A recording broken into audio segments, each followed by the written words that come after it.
সূরা কাউসার 7 বার পাঠ করে চাউলে ফু দিলে কি হয়? আমি আবারও বলছি, সূরা কাউসার 7 বার পাঠ করে চাউলে ফু দিলে কি হয়? খুবই দামি এবং গুরুত্বপূর্ণ আমলটি আপনি শিখে রাখুন, আপনার কাজে লাগবে। আমলটি কখন কিভাবে করবেন, কোন নিয়মে করবেন, আমলটি করে কিভাবে উপকৃত হবেন আমি বলে দিচ্ছি। বিস্তারিত জানার জন্য, আমলটি শিখে রাখার জন্য ভিডিওটি না টেনে না কেটে ধৈর্য এবং মনোযোগ সহকারে শেষ পর্যন্ত আপনি দেখতে থাকুন, তাহলে সঠিক নিয়মে আমলটি করতে পারবেন। প্রিয় ভাই বোনেরা, আমলটি করতে হলে আপনাকে ভিডিওটি না টেনে না কেটে দেখতে হবে, তাহলে সঠিক নিয়মে আমলটি করতে পারবেন। আর যদি টেনে টেনে কেটে কেটে দেখেন, অনেক জায়গা বাদ পড়ে যাবে, আপনি সঠিক নিয়মে আমলটি করতে পারবেন।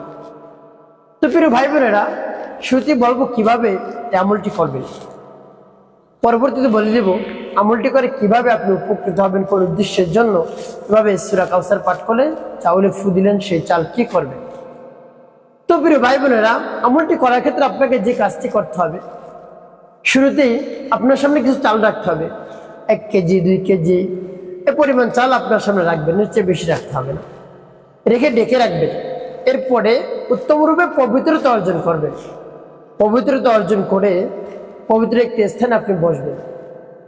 বসে আপনার নিজের মধ্যে আমলের চিন্তা নিয়ে আসবেন। দুনিয়ার যত ধরনের চিন্তা রয়েছে সব আপনি দূর করে আমলের দিকে মনোযোগ নিয়ে আসবেন। এরপরে জীবনের গুনার কথা স্মরণ করে ক্ষমা প্রার্থনা করবেন।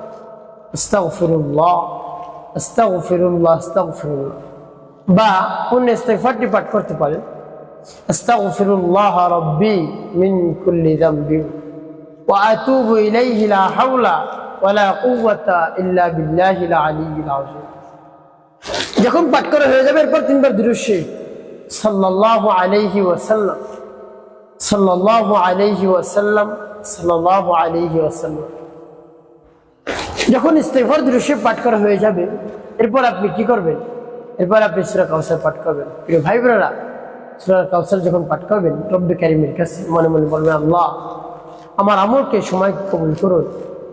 এই সূরার বরকতে, এই সূরার শক্তিতে আপনি সব সমস্যা সমাধান করে দিন। এভাবে বলে তারপর সূরা পাঠ করবেন। আমার সাথে শুনে শুনে সূরাটা মুখস্থ করে নেবেন। যারা মুখস্থ পারেন না তারা মুখস্থ করে নেবেন একেবারে সহি শুদ্ধ করে। আমি আপনাদেরকে বলে দিচ্ছি, পরবর্তীতে বলে দেবো কি কি করবেন, চাল কি করবেন, কোন উদ্দেশ্যের জন্য চালে ফু দিলেন, সব বলে দিচ্ছি। আগে আমলটি শেষ করে নিই। তো আমি এখন আপনাদেরকে সূরা কাউসার সহি শুদ্ধ করে বলে দিচ্ছি। বিসমিল্লাহির রাহমানির রাহিম। ইন্না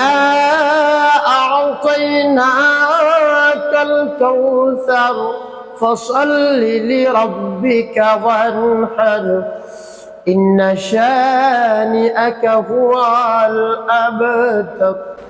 যখন পাঠ করা হয়ে যাবে, চাউলের মধ্যে আপনি একটি ফু দিবেন। তারপর আপনি আবার পাঠ করবেন, বিসমিল্লাহির রাহমানির রাহিম। ইন্না আ'তাইনাকাল কাউসার ফাসাল্লি লিরাব্বিকা ওয়ানহার ইন্না শানিআকা হুয়াল আবতার। পাঠ করে সবার একটু বুঝেন। তারপর আপনি মনে দরদ নিয়ে আবার পাঠ করবেন, বিসমিল্লাহির রাহমানির রাহিম।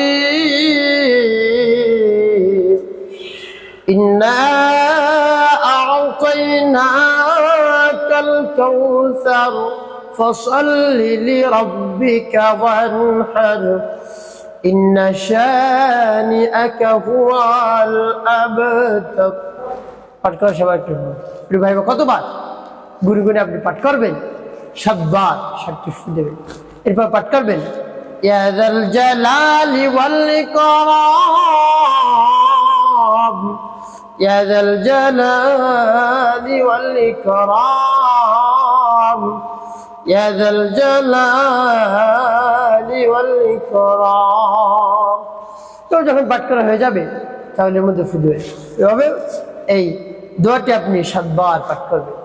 এরপরে শেষ নবী সাল্লাল্লাহু আলাইহি ওয়াসাল্লাম মুহাব্বত নিয়ে, ভালোবাসা নিয়ে আপনি 7 বার দুরূদ ইব্রাহিম পাঠ করবেন। আল্লাহুম্মা সাল্লি আলা মুহাম্মাদিন ওয়া আলা আলি মুহাম্মাদ কামা সাল্লাইতা আলা ইব্রাহিম وعلى آل إبراهيم إنك حميد مجيد اللهم بارك على محمد وعلى آل محمد كما باركت على إبراهيم وعلى آل إبراهيم إنك حميد مجيد اللهم صل على محمد وعلى آل محمد كما صليت على إبراهيم وعلى آل إبراهيم إنك حميد مجيد اللهم بارك على محمد وعلى آل محمد كما باركت على إبراهيم وعلى آل إبراهيم إنك حميد مجيد اللهم صل على محمد وعلى آل محمد كما صليت على إبراهيم وعلى آل إبراهيم إنك حميد مجيد اللهم بارك على محمد وعلى آل محمد كما باركت على إبراهيم وعلى آل إبراهيم إنك حميد مجيد اللهم صل على محمد وعلى آل محمد كما صليت على إبراهيم وعلى آل إبراهيم إنك حميد مجيد اللهم بارك على محمد وعلى آل محمد كما باركت على إبراهيم وعلى آل إبراهيم إنك حميد مجيد اللهم صل على محمد وعلى آل محمد كما صليت على إبراهيم وعلى آل إبراهيم إنك حميد مجيد اللهم بارك على محمد وعلى آل محمد كما باركت على إبراهيم وعلى آل إبراهيم إنك حميد مجيد এভাবে যখন পাঠ করা হয়ে যাবে তারপর চালের মধ্যে দুটি ফু দেবেন। প্রিয় ভাই আপনারটি করা শেষ। এই চাল কি করবেন, কোন উদ্দেশ্যের জন্য এই চাল পড়লেন বলে দিচ্ছি। যদি বলবো এই চাল কি করবেন, তারপরে বলবো কোন উদ্দেশ্যের জন্য আপনি পড়লেন। প্রিয় ভাই বোনেরা, এই চাল আপনি দান করবেন। কোথায় দান করবেন? আপনার বাসা বাড়ির সামনে যে সময় এতিম মিসকিন আসবে, ভিক্ষুক আসবে, অসহায় আসবে, দরিদ্র মানুষ আসবে, ক্ষুধার্ত মানুষ আসবে, তাদেরকে এর থেকে দান করবেন। এখন বলতে পারেন 2 কেজি চাল দিয়ে কতজনকে দান করবেন? এই চাল আপনি বেশি চালের সাথে মিলিয়ে রাখবেন। বস্তার মধ্যে চাল থাকুক বা ড্রামের মধ্যে চাল থাকুক, এর মধ্যে আপনি মিলিয়ে রাখবেন। সেই চাল থেকে আপনিও খাইতে পারবেন, সমস্যা নেই। তো এতিম মিসকিন, গরিব, অসহায় যারা আসে আপনার বাড়ির সামনে, বাসার সামনে, তাদেরকে খালি হাতে ফিরিয়ে দেবেন, তাদেরকে কিছু হলে দিয়ে দেবেন। বা এই চাল আপনি বেশি করে পড়ে মাদ্রাসা মসজিদে দান করে দিতে পারেন। সেই টাকা এই চাল বিক্রি করে দেখবেন কি হবে। প্রিয় ভাই বোনেরা, আপনার রিজিককে আল্লাহ রাব্বুল আলামিন প্রশস্ত করে দেবেন। টাকা পয়সা শুধু আসতেই থাকবে। আপনার আত্মীয় স্বজন যারা রয়েছে, নিকট আত্মীয়, তাদেরকে আপনি বেশি বেশি দান করবেন। তাহলে আপনার রিজিকের মধ্যে আল্লাহ রাব্বুল আলামিন প্রশস্ততা দান করবেন। এত পরিমাণে রিজিক দান করবেন আল্লাহ রাব্বুল আলামিন, আপনি কল্পনাও করতে পারবেন। আপনি আশ্চর্য হয়ে যাবেন, বলবেন এত দ্রুত সময়, এত অল্প সময়ের মধ্যে আল্লাহ রাব্বুল আলামিন আমাকে এত অর্থ সম্পদের মালিক বানিয়ে দিলেন। এভাবে আপনি বলবেন। প্রিয় ভাই বোনেরা, তো এভাবে সূরা কাউসার পাঠ করে চাউলে ফুদে সেই চাল আপনি আল্লাহ রাস্তায় দান করুন। সুস্থ অসহায় গরিব মানুষদেরকে আপনি দান করুন। মাদ্রাসা মসজিদে আপনি দান করুন, দেখবেন সাথে সাথে কাজ হয়ে যাবে। প্রিয় ভাই বোনেরা, একটি কাজ আপনাকে করতে হবে, 5 ওয়াক্ত নামাজ আদায় করতে হবে, মানুষের খেদমতে কল্যাণে কাজ করবেন। অবশ্যই আপনার জীবন সুখময় হবে, শান্তিপূর্ণ হবে।